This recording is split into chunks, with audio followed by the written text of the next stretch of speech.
Olá, povo de Deus, um ótimo dia a todos, a paz do Senhor a todos também. Vamos para mais um vídeo da Palavra do Senhor. Eu agradeço aí pela tua presença, mas já de antemão, convido você a deixar o seu like, se inscrever no nosso canal se você ainda não é inscrito e também compartilhar este vídeo com as suas redes sociais, com seus contatos, que é muito importante para nós. Nosso objetivo é semear a palavra de Deus. Nós vamos agora para uma breve vinheta e logo em seguida eu estarei dando início a mais uma mensagem que com certeza vai trazer algo novo no teu coração. Só me aguarde um pouquinho.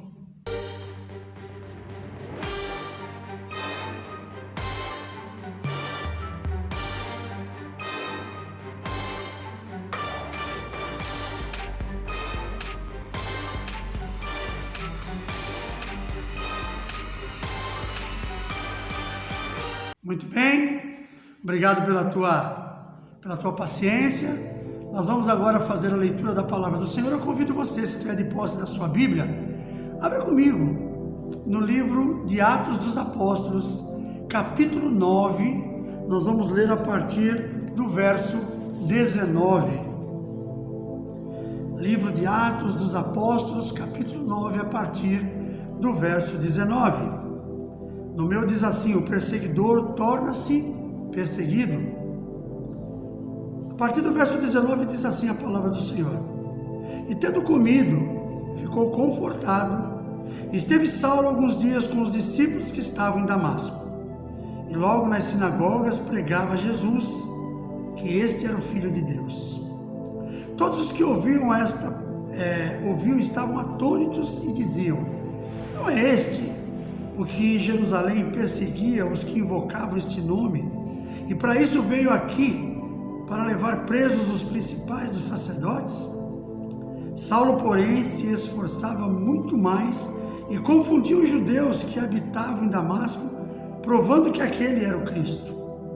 E tendo passado muitos dias, os judeus tomaram conselho entre si para o matar, mas as suas ciladas vieram ao conhecimento de Saulo, e como eles guardavam as portas, tanto de dia como de noite, para poderem tirar-lhe a vida, tomando-o de noite, os discípulos o desceram dentro de um cesto pelo muro. E quando Saulo chegou a Jerusalém, procurava juntar-se aos discípulos, mas todos o temiam, não crendo que fosse discípulo. Muito bem, queridos, esta mensagem tem o título de Como fica a vida de um ex-perseguidor. É complicado, né? Aquele que um dia foi um perseguidor do cristianismo, de repente, tem um encontro com Jesus. Para a gente poder dar início nessa mensagem, eu quero contar um pouquinho da história do apóstolo Paulo, que aqui ainda tinha o nome de Saulo. Ele era um jovem membro do Sinédrio. Depois da morte de Estevão, que ele contemplou a morte de Estevão, não fez nada. Estevão foi morto, apedrejado, está no capítulo 8 de Atos dos Apóstolos, se não me engano. Depois de tudo isso acontecido, Saulo pegou ainda, como a Bíblia fala no começo do capítulo 9, Saulo ainda respirando raiva, ódio por aquele povo, ele pegou com os maiorais lá do templo, ele pegou cartas para as sinagogas de Damasco, aonde ele haveria de trazer preso todos aqueles que ele diz que professassem aquela seita que era Jesus, na opinião dele. E Paulo foi para Damasco. No meio do caminho aconteceu algo inusitado. Paulo teve um encontro com Jesus. Nós lemos lá no capítulo 9, lá no meio do capítulo, que uma luz muito forte resplandeceu naquele momento. Paulo literalmente caiu do cavalo, ficou cego, escutou uma voz que dizia: Saulo, Saulo, por que me persegues? E ele pergunta: quem és tu, Senhor? E aquela voz responde: eu sou Jesus, a quem tu persegues. Ali foi um encontro de Saulo, um perseguidor do Evangelho, com o próprio Senhor Jesus. Dali ele foi conduzido à rua direita, a casa de Judas, cego, escamas nos seus olhos que impediam de viver, de ver, de enxergar. E Saulo ficou ali em oração para tentar saber o que estava acontecendo, porque ele era um homem conhecedor da palavra, ele era um homem religioso. Até que Jesus foi lá em Ananias, falou: Ananias. Ananias respondeu: vem aqui, Senhor. Falou: olha, você vai a Damasco, você vai à rua direita, na casa de Judas. Lá naquela casa tem um homem de Tarso chamado Saulo, ele está orando. E numa visão ele viu você entrando, orando pela vida dele para que ele pudesse ser livre daquela cegueira e para que ele pudesse voltar ao seu normal. Ananias ainda fica um pouco relutante e fala: Senhor, mas este homem é um perseguidor do teu povo. Este homem veio com cartas dos maiorais para levar presos aqueles que confessam o teu nome. E Jesus fala para Ananias: vai, Ananias, porque este é para mim um vaso escolhido. Você é um vaso escolhido, querido. Você só não sabe disso ainda. Eu sou um vaso escolhido, que um dia tive também um encontro com o Senhor. E eu creio que hoje Ele está usando a minha vida justamente por causa disso. Então, queridos, a gente percebe aí no início dessa história aquilo que aconteceu na vida do apóstolo Paulo, que antes desse tempo ainda tinha o nome de Saulo, que estava ainda iniciando aquele primeiro momento na vida dele para começar a fazer o trabalho da evangelização que ele fez. Se tornou um dos maiores pregadores da palavra de Deus, o homem que escreveu a maioria dos livros do Novo Testamento, as cartas paulinas, os seus ensinamentos. Aquilo foi uma coisa fantástica, mas precisou um tratamento com isso. E aí nós vemos aqui, com a introdução que eu quero dar para nós, a vida de Saulo nos dá, no seu início de conversão, o que passa um homem do mundo quando se converte.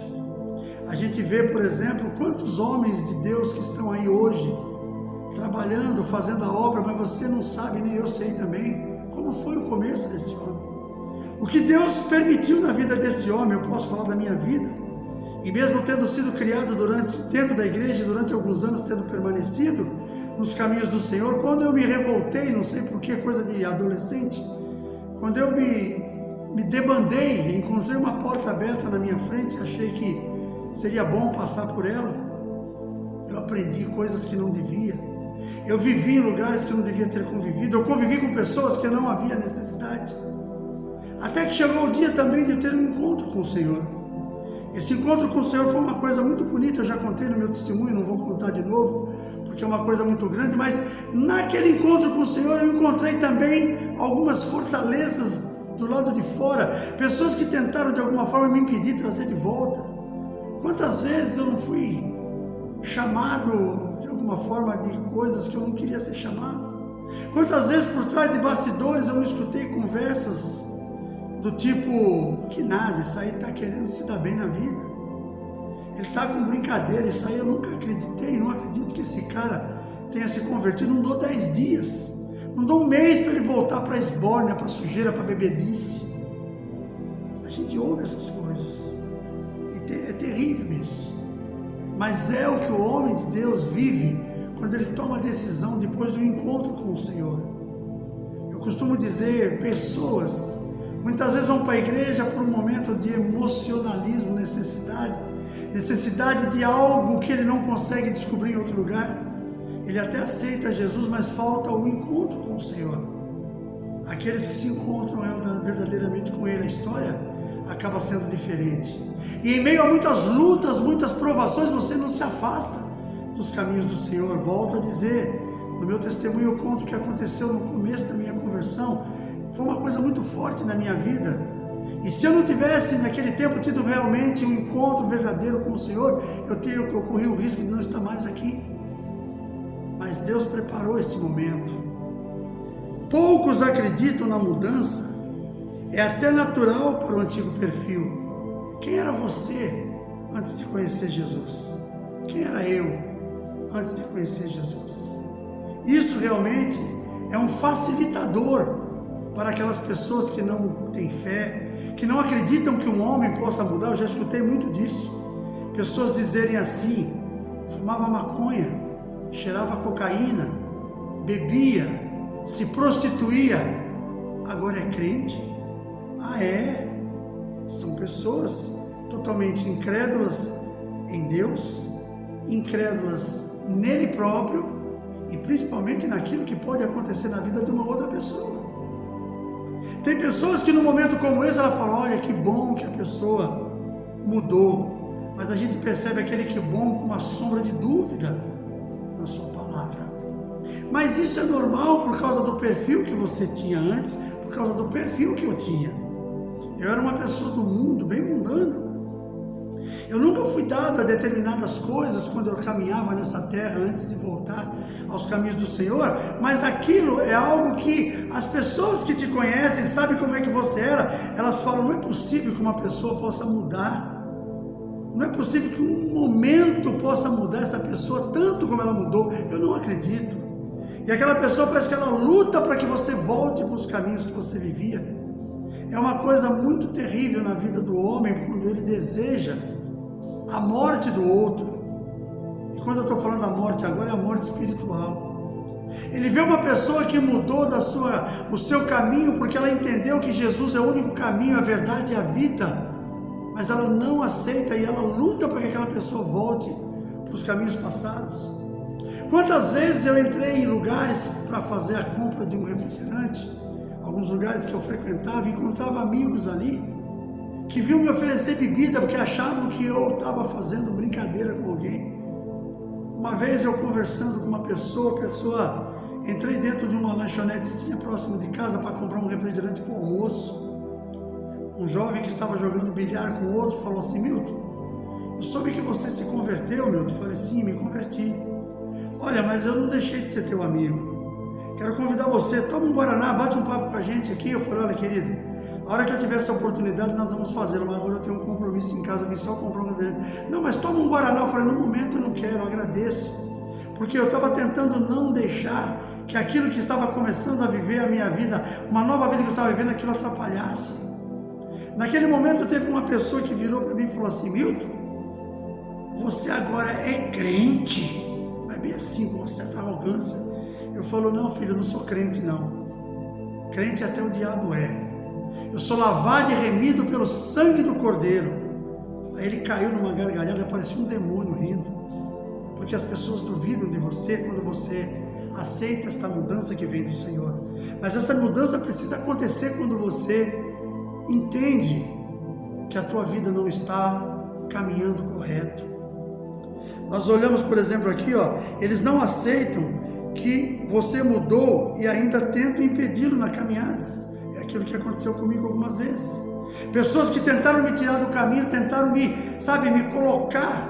Quantas vezes eu não fui participar de alguns eventos da empresa que eu trabalhava, porque de alguma forma eu também não perdi aquela comunhão com as pessoas, falava do amor de Cristo, pessoas enchiam copos com bebida alcoólica e punham para mim beber.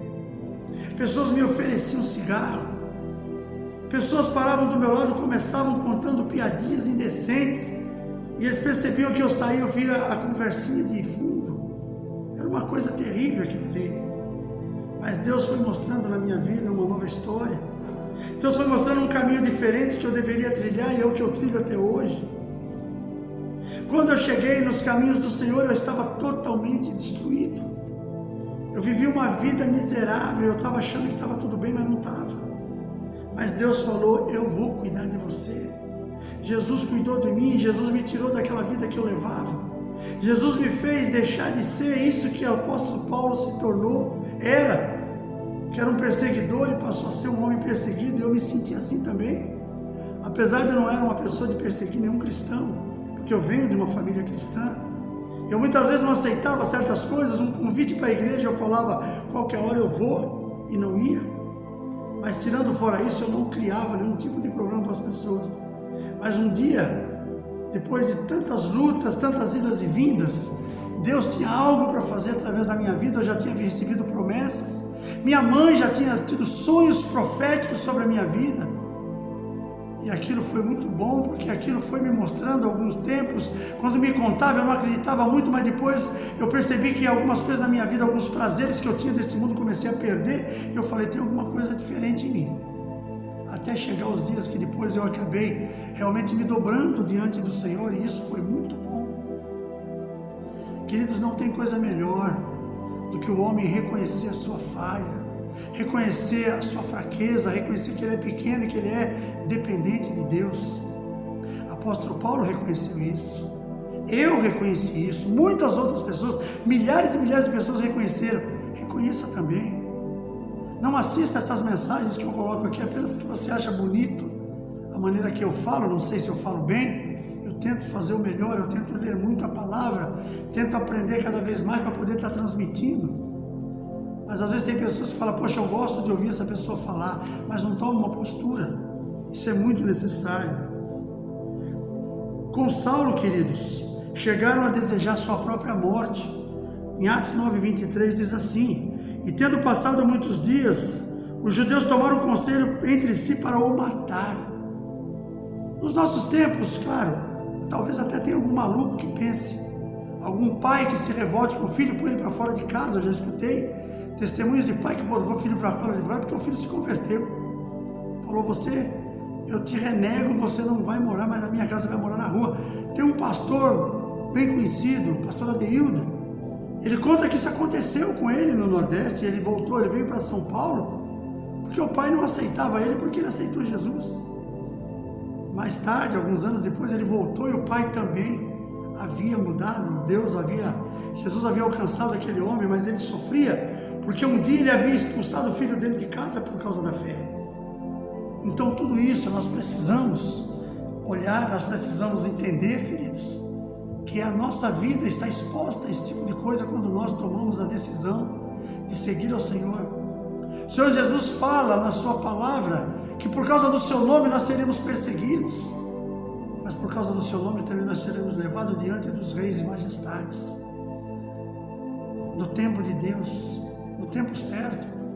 Pastor Josué Irion entrou num país da cortina de ferro, evangelizando a palavra. Ele foi preso, teve suas pernas quebradas. Isso é um testemunho que eu ouvi dele. Anos depois ele foi levado naquele mesmo lugar, homenageado por aquele povo como um homem de Deus. Deus faz assim. Aonde você foi humilhado, um dia você será exaltado por causa da palavra de Deus e o testemunho de Jesus na sua vida. Só que tem tempo para isso. Pessoas que talvez não confiavam na minha pessoa, achavam que eu estava apenas tentando me dar bem na vida, achando que eu estava talvez procurando algo aonde me apoiar, uma bengala dentro do Evangelho. Hoje essas pessoas reconhecem que Deus está conosco. Essas pessoas hoje com certeza reconhecem que Deus moveu a minha vida para este caminho. Entre todas as dificuldades que nós já vivemos, entre todas as lutas que nós já fizemos nesse meio tempo, entre tanto choro muitas vezes, nós não desistimos. E Deus não desiste de você, meu querido.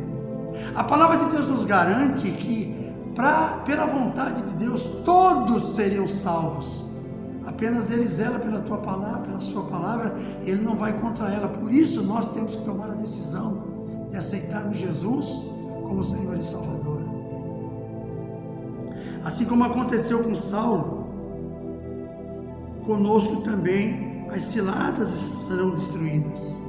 Nós vemos aqui no Atos 29:23 que as ciladas que fizeram contra Saulo eram destruídas porque ele reconhecia ela antes, porque Deus tinha algo para que Saulo fizesse.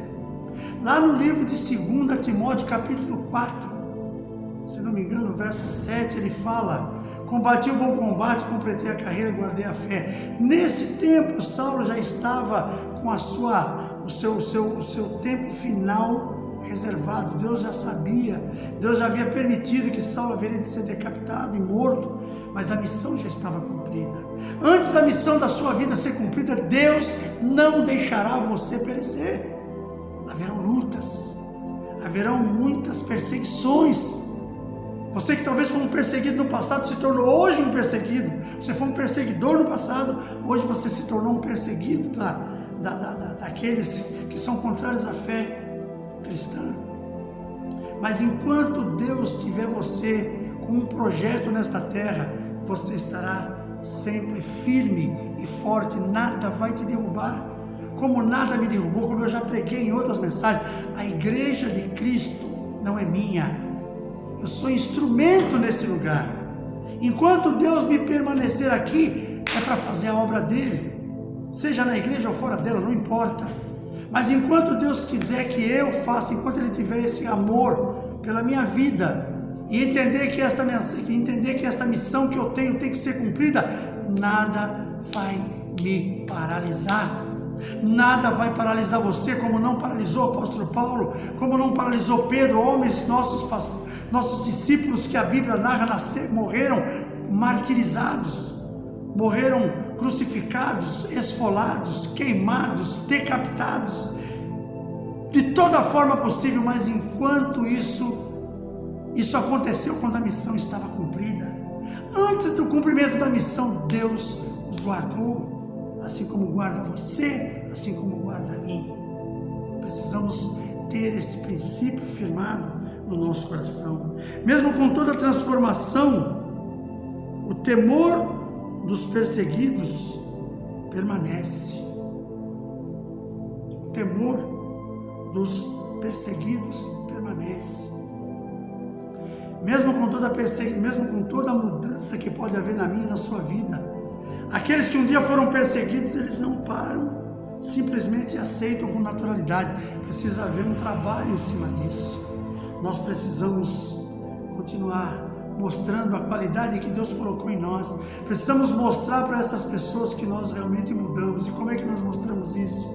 Através da palavra de Deus, dedicando amor às pessoas, fazendo a obra do Senhor como tem que ser feita. Querido, dedique-se a Deus, busque o conhecimento da palavra, busque aquilo que Deus tem para a sua vida. Não permita que o inimigo venha tratar com você, mas abra o coração para que Deus venha fazer a obra divina que Ele tem. Jesus fala no livro de João 14,6, eu sou o caminho, a verdade e a vida. Que caminho você tem seguido nos dias de hoje? Você tem seguido os caminhos desse mundo, querido? Você precisa mudar.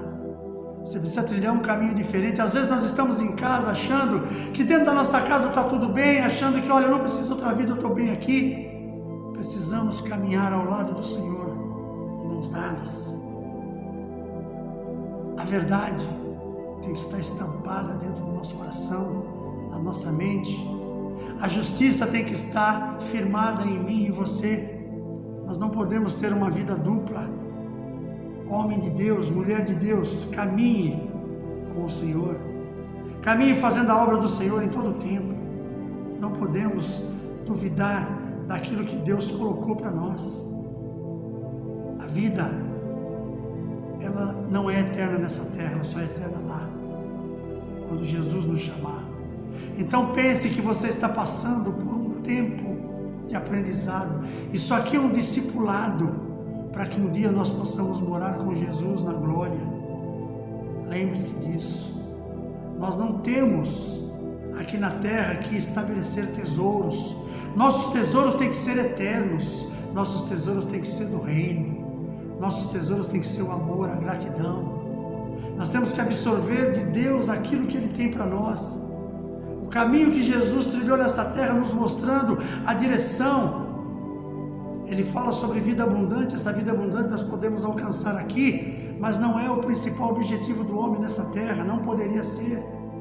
Nós vemos homens ricos, milionários, e o que vai acontecer com esses homens quando o Senhor os chamar? Porque vai chegar um dia que a Bíblia nos diz, Romanos 14:12, que todos iremos prestar conta a Deus, não importa quem seja, crente, não crente, ateu, não ateu, satanista, macumbeiro, sabe, tudo. Nós vivemos num mundo onde um dia nós haveremos de prestar conta ao Criador, e Ele deixou bem claro isso. Vai haver um momento de julgamento. Em que lugar você quer estar no momento do julgamento? É no galardão ou é na sentença? Porque vão haver tempos em que aqueles que aceitaram a Cristo como Senhor e Salvador, o Senhor vai olhar no seu livro da vida e vai ver aquilo que aquela pessoa representou dentro do reino de Deus e vai premiá-lo com o seu galardão. Aquilo que a pessoa fez. Salvação, você conquista confessando Jesus como Senhor e Salvador e vivendo uma vida para servi-lo. Galardão é aquilo que você fez em nome da fé. Só que tem um outro lado também, como eu já li outro dia numa mensagem, que está no livro de Mateus 25:31, quando o Senhor virá como rei e fará como pastor, separando as ovelhas dos bodes, colocando as ovelhas para a direita, o bode para a esquerda e dando a sentença para as duas partes. A primeira parte, que são as ovelhas que viveram ao lado do Senhor, fazendo a obra do Senhor, sendo voluntários, caridosos, amorosos. Ele fala, entra para o gozo do teu Senhor. A segunda parte, quando questiona por quê, ele explica, você não fez aquilo que deveria ter feito. Entra para o fogo eterno, isso é duro. Nós vamos ter um tempo em que a igreja será arrebatada desta terra. Quanto choro nós não vamos ter que ouvir ou saber que aconteceu. Eu não vou estar aqui neste lugar mais. Porque o dia que Deus mandar seu filho arrebatar a igreja, eu estarei junto com ele. Eu e a minha família serviremos ao Senhor. Josué 24:15, e nós estamos servindo com alegria e com amor. Mas aqueles que ficarem, tudo aquilo que acontecer nesse dia, vão ter filhos de crentes, correndo e chorando nestas ruas, perguntando, Senhor, por quê? A resposta está dentro dele, porque eu não acreditei. Pensa nisso, meu amado. Pensa nisso, meus queridos que estão me ouvindo. É uma mensagem de alerta, eu falando aqui sobre o perseguidor e o perseguido, mas de certa forma é uma mensagem de alerta. Não se preocupe com a questão perseguição, porque ela há de acontecer uma hora. Preocupe-se que você tem que estar firmado na rocha chamada Cristo, porque a hora que a trombeta tocar, não dá mais. Quando a trombeta tocar, como fala no livro de 1 Coríntios capítulo 15, a partir do verso 50, se não me engano, ao soar da última trombeta, num abrir e fechar de olhos, num estalar de dedo, primeiro aqueles que morreram em Cristo serão arrebatados, depois nós, os que estivermos vivos, o apóstolo Paulo achava que ele estaria, e seremos todos encontrar com Jesus nos ares, corpos glorificados. Aquele corpo que foi entregue para a terra não existe mais. E mesmo aqueles que estiverem ainda caminhando nesta terra, aquele corpo também vai perecer. Será um corpo novo, glorificado, que nós vamos subir para a eternidade. Claro que haverá outras coisas depois, haverá o milênio, haverá bodas do Cordeiro, mas só o fato de você ter saído desta terra arrebatado pelo Senhor é a certeza da tua vida eterna. Você caminhou correto. Então, querido, pensa nisso. O tempo está acabando. As cortinas estão se fechando. Não há mais tempo para brincadeira. Não podemos mais brincar de ser crente. Não podemos mais brincar de ser homens e mulheres de Deus. Temos que ser verdadeiramente homens e mulheres de Deus. Não persiga, prefira ser perseguido. Parece brincadeira, mas não é. Jesus fala no livro de Mateus, quando ele fala sobre as bem-aventuranças, que aquele que for perseguido por causa do seu nome, esse será realmente recompensado na justiça. Que Deus abençoe sua vida, meu querido. Quero fazer uma oração com você agora, rapidamente, e depois nós vamos estar fazendo as últimas considerações. Feche seus olhos. Pai amado, em nome de Jesus, obrigado por este tempo precioso, em que estou aqui com estas vidas do outro lado desta tela, ouvindo a Tua Palavra. Que esta mensagem, Senhor, possa alcançar os corações, possa alcançar vidas, que ela possa, através dessas vidas, ser semeadas em outras vidas. Pai, o tempo do fim está chegando e o Senhor tem soberania sobre isso. Sabemos, Pai querido, que não temos condições de determinar o tempo nem as horas, mas o Senhor o tem. Mas neste tempo, Senhor, ainda que há tempo de se mudar. Que o Senhor venha trazer, através do Teu Espírito Santo, convencimento a este povo, para que a mudança possa acontecer em seus corações e que todos possam habitar ao seu lado na eternidade. Desde já, Senhor, eu agradeço pela Tua bondade e misericórdia, pelo Teu amor imenso que um dia entregou o próprio Filho na cruz pela humanidade, que já havia um trabalho pré-determinado em cima disso, mas eu oro em nome de Jesus e peço que aqueles que ainda não se dobraram diante da tua presença, Pai, que haja ainda oportunidades dessas pessoas fazerem, que a Tua graça e o Teu poder sejam derramados em nossas vidas, e que de uma forma feliz, especial e maravilhosa, o Senhor venha derramar o Teu bálsamo sobre nós, trazendo consciência na vida deste povo, trazendo transformação. Obrigado, Papai. Que a graça e a paz do Senhor esteja presente em nosso meio, que tudo na nossa vida seja para a glória do Teu nome. Te louvo e te agradeço no nome santo de Jesus. Querido, obrigado por você estar me acompanhando até agora. É uma curta mensagem, mas que eu espero que ela possa trazer coisas novas no teu coração. Um forte abraço, um beijo no coração e até o próximo vídeo, se assim o nosso Deus permitir.